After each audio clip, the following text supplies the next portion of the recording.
हाँ तो नमस्कार दोस्तों, कैसे हैं आप लोग। आशा करते हैं आप लोग अच्छे होंगे और आप लोग की पढ़ाई भी अच्छी चल रही होगी। तो दोस्तों हम क्लास 10 का हिंदी एक्सरसाइज 1 श्रम विभाजन और जाति प्रथा देख रहे थे, जिसमें हम क्वेश्चन नंबर 7 तक हम लोग प्रश्न उत्तर कर लिए थे। आइए क्वेश्चन नंबर 8 से हम लोग करते हैं। क्वेश्चन नंबर 8 देखते हैं क्या है प्रश्न। प्रश्न है आपका, लेखक के अनुसार जाति प्रथा के पोषक उसके पक्ष में क्या तर्क देते हैं। जाति प्रथा, लेखक के अनुसार जाति प्रथा के पोषक यानी जो जाति प्रथा के पोषक है उसके पक्ष में क्या तर्क देते हैं। आइए आंसर देखते हैं। कहता है अंबेडकर के अनुसार यानी भीमराव अंबेडकर के अनुसार यह विडंबना है, विडंबना की बात है कि इस आधुनिक और सभ्य समाज में भी जातिवाद के पोषकों की कमी नहीं है। भीमराव अंबेडकर साहब के द्वारा ये कहना है कि यह विडंबना की बात है कि इस आधुनिक यानी कि इस आधुनिक और सभ्य समाज में भी जातिवाद के पोषकों की कमी नहीं है। इसके पोषक कई आधारों पर इसका समर्थन करते हैं। समर्थन का एक आधार यह कहा जाता है, यानी इसका किस प्रकार से समर्थन करते हैं, समर्थन का एक आधार यहाँ पर पुष्टि किया गया है कि आधुनिक सभ्य समाज कार्यकुशलता के लिए श्रम विभाजन को आवश्यक मानता है। यानी जो आधुनिक सभ्य समाज है वो समाज में कार्य कुशलता के लिए श्रम विभाजन आवश्यक मानता है। वो आवश्यक मानता है कि अगर कार्य कुशलता चाहिए तो श्रम विभाजन को आवश्यक है, यानी कि जिसको जो काम आता है वो काम करना जरूरी है। और वो यह भी कहता है कि चूंकि जाति प्रथा भी श्रम विभाजन का ही दूसरा रूप है, जो जाति प्रथा है वो श्रम विभाजन का ही दूसरा रूप है, इसलिए इसमें कोई बुराई नहीं है। इसलिए कहता है कि इसमें कोई बुराई नहीं है। वो इस प्रकार से अपना तथ्य देता है। ठीक है, आइए क्वेश्चन नंबर 9 पर चलते हैं।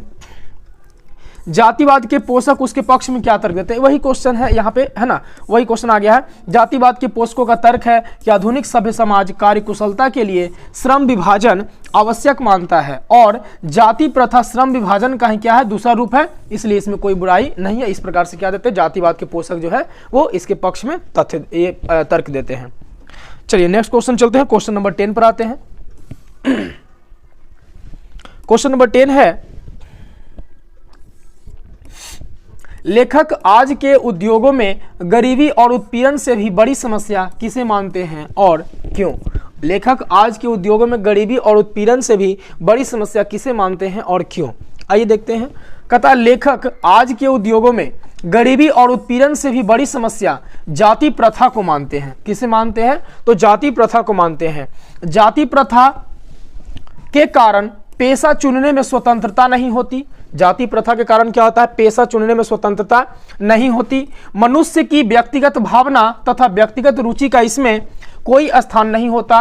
यानी मनुष्य की व्यक्तिगत भावना तथा व्यक्तिगत रुचि का इसमें कोई स्थान नहीं होता।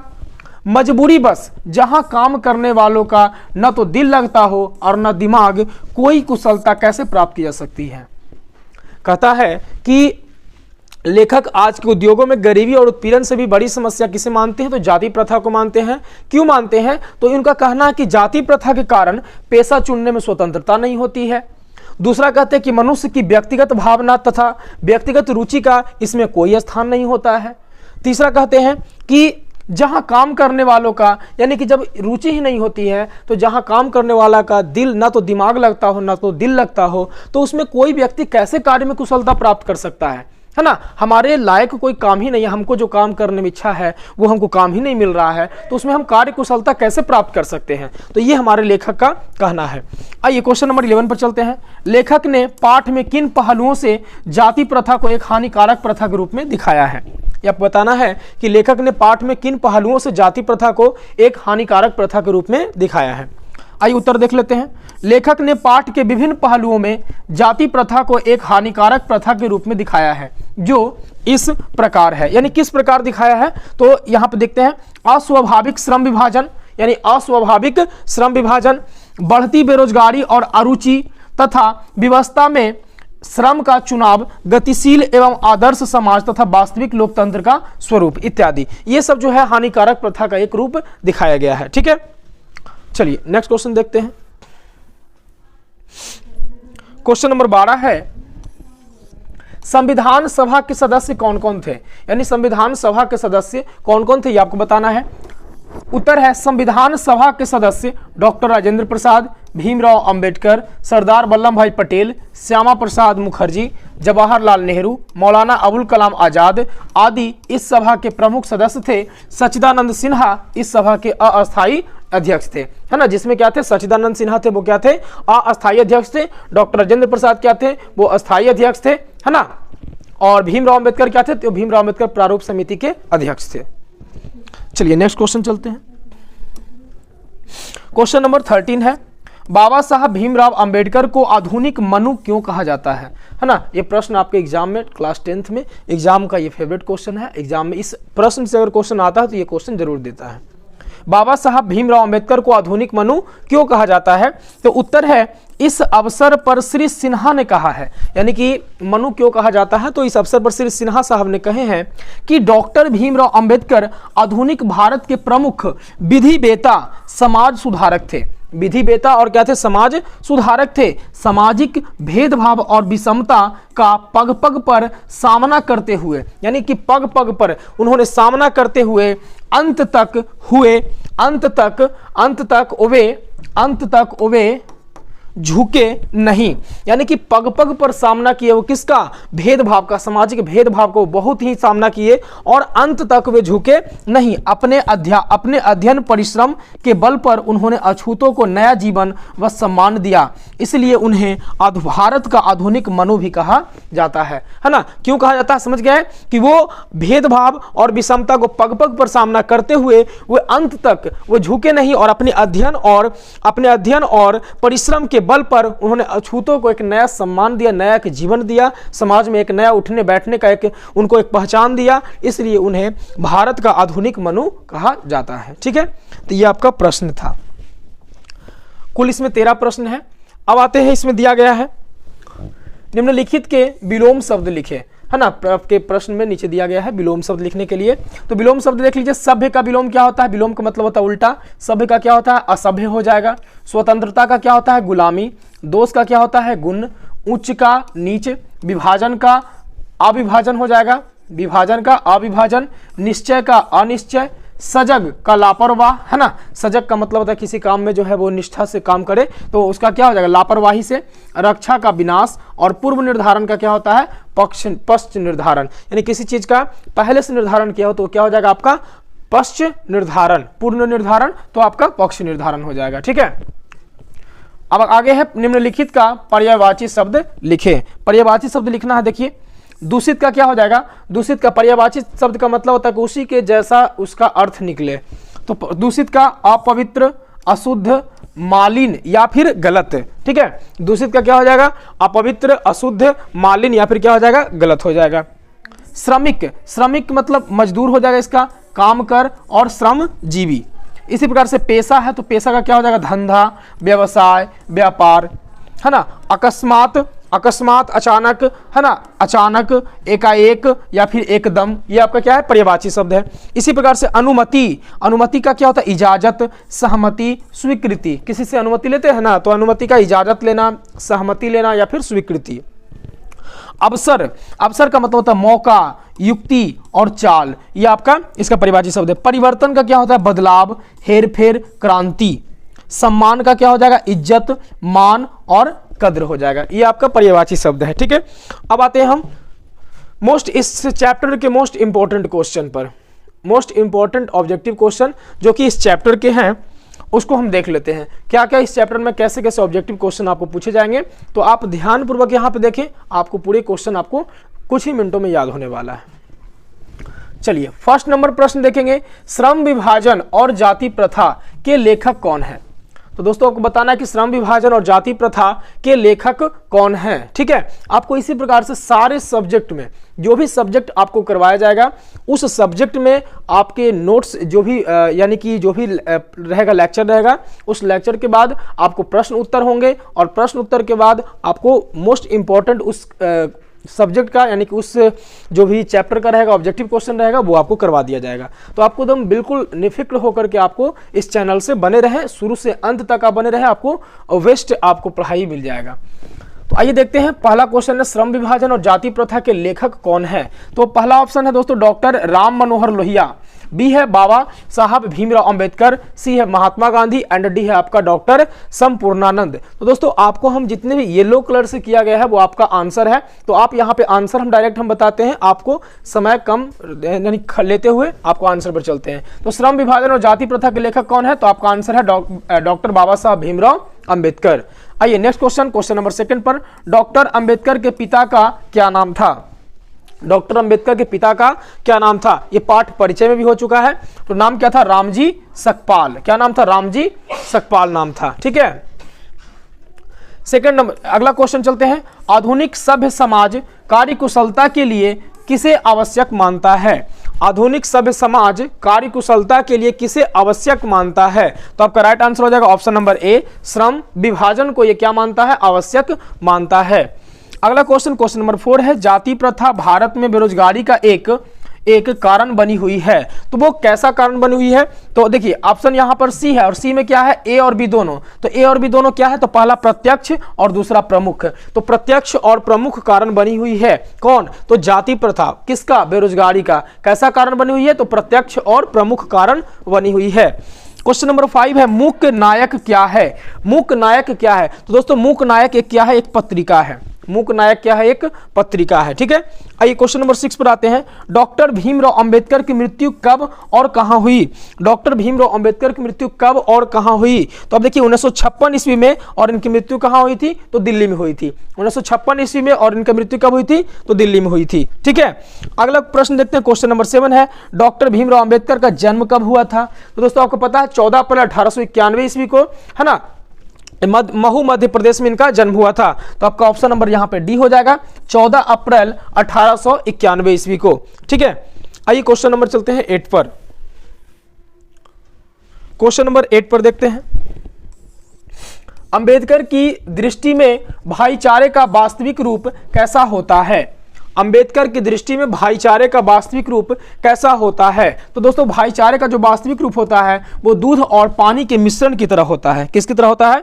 तो दूध और पानी के मिश्रण की तरह होता है। अगला प्रश्न देखते हैं। क्वेश्चन नंबर 9 है, भारतीय संविधान के निर्माण में महत्वपूर्ण भूमिका किसकी है? भारतीय संविधान के निर्माण में महत्वपूर्ण भूमिका किनकी है? तो ये बाबा साहब भीमराव अंबेडकर की महत्वपूर्ण भूमिका रही है हमारे भारतीय संविधान को बनाने में। ठीक है, चलिए क्वेश्चन नंबर 10 है, सभ्य समाज की आवश्यकता है। सभ्य समाज की आवश्यकता क्या क्यों है?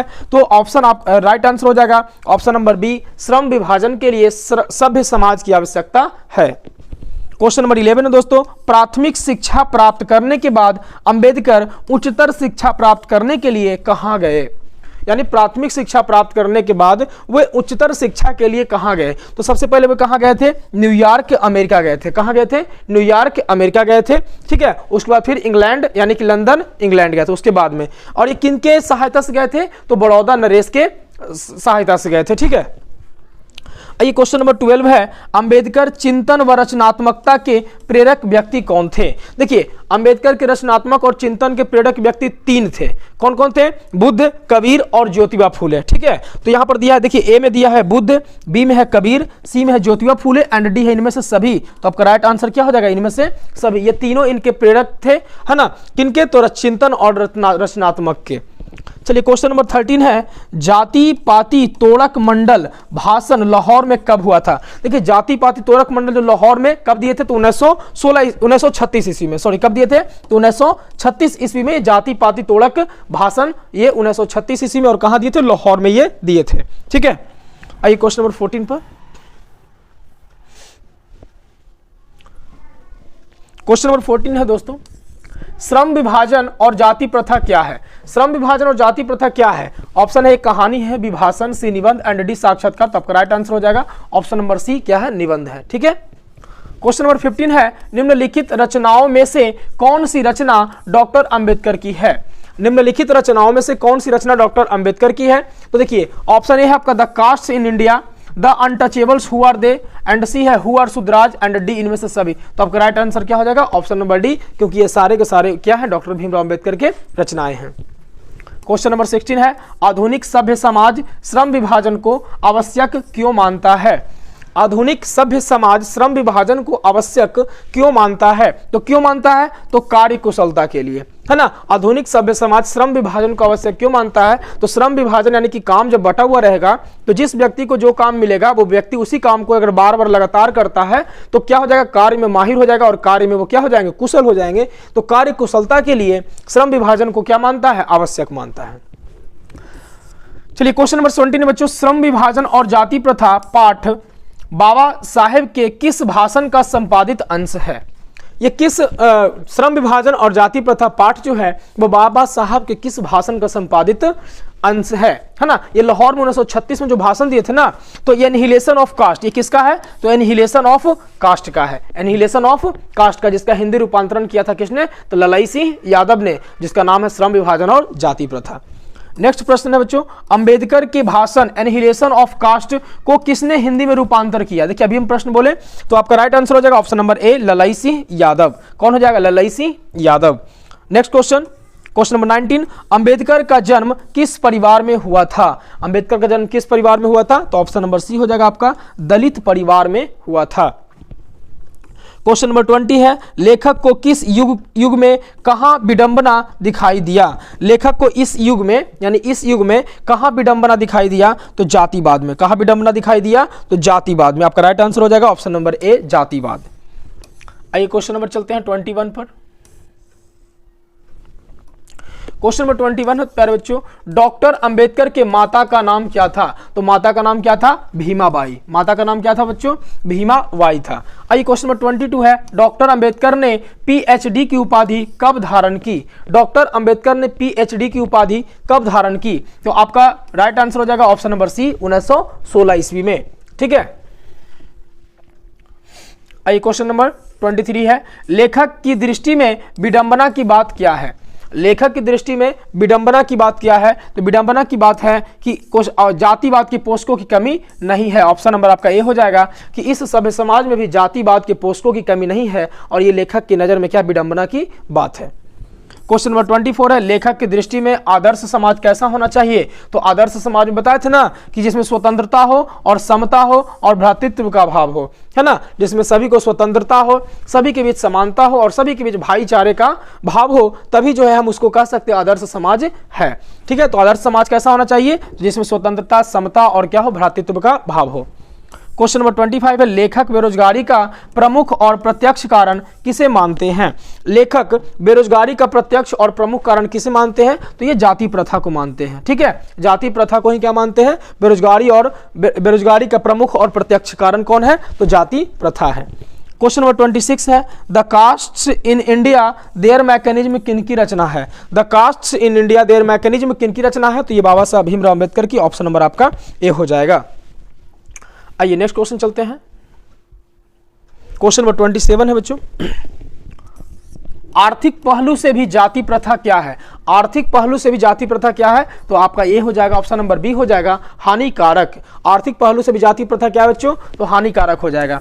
क्वेश्चन नंबर 28 है, डॉक्टर भीमराव अंबेडकर का जन्म कहाँ हुआ था? डॉक्टर भीमराव अंबेडकर का जन्म कहाँ हुआ था? तो 14 अप्रैल 1891 को महू मध्य प्रदेश में हुआ था। यानी कि आपका right answer option number A, Mhow Madhya Pradesh. Question number 29 है, डॉक्टर अंबेडकर ने किस पत्रिका का संपादन किया? डॉक्टर अंबेडकर ने किस पत्रिका का संपादन किया? तो आपका राइट आंसर हो जाएगा ऑप्शन नंबर सी, बहिष्कृत भारत। क्या हो जाएगा? बहिष्कृत भारत। क्वेश्चन नंबर 30 है, भारतीय संविधान का निर्माता के रूप में हम किन्हें जानते हैं? भारतीय संविधान के निर्माता के रूप में हम किन्हें जानते हैं? तो option number B, Bhimrao Ambedkar को। क्वेश्चन नंबर 31 है, डॉक्टर अंबेडकर का वाङ्मय हिंदी के कितने खंडों में प्रकाशित हो चुकी है? तो आपका राइट आंसर हो जाएगा ऑप्शन नंबर डी, 21 खंडों में। 21 खंडों में इनकी वाङ्मय जो हिंदी के जो खंड है वो प्रकाशित हो चुके। कितने खंडों में? तो 21 खंडों में। तो प्यारे बच्चों, आपका ये हिंदी एक्सरसाइज 1 श्रम विभाजन और जाति प्रथा, जिनके राइटर हैं डॉक्टर भीमराव अंबेडकर, ये चैप्टर आपका क्या हो चुका है? समाप्त हो चुका है। ठीक है। अब हम नेक्स्ट चैप्टर पढ़ेंगे, कल हम लोग पढ़ेंगे विष के दांत, जिनके राइटर हैं नलिन बिलोचन शर्मा। तो बच्चों, अगर आपको इस प्रकार से, जिस प्रकार से हम बताए हैं, अगर आपको पढ़ने में अगर आपको अच्छा लगा हो तो आप हमें कमेंट में लिख कर बताएं कि हाँ सर हमें अच्छा लगा है। इसी प्रकार से हमको और भी जो भी सब्जेक्ट होगा उसको पढ़ाया जाए। ठीक है। तो आप कमेंट में जरूर लिखेंगे आपको अच्छा लगा हो तो।